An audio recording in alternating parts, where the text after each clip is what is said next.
Okay guys, it's getting late, and it's time for bed. Okay, I will get to my room now.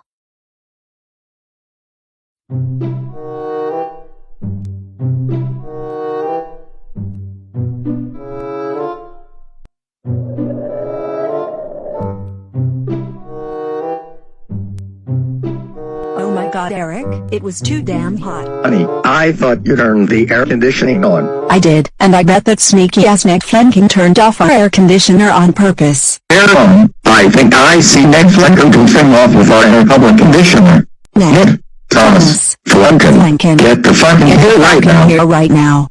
Mom. Dad? What the hell are you talking about? Why did you wake me up? Ned Flenkin. Why is it so damn hot in here? I swear it. I didn't do anything. Tell us the truth right now or else you're grounded. I'm going to say this one more time. I didn't do it. That's so fucking it, Ned. I have had it with your bullshit. Go to your room and stay there. Because you are grounded for 2 years. Blah.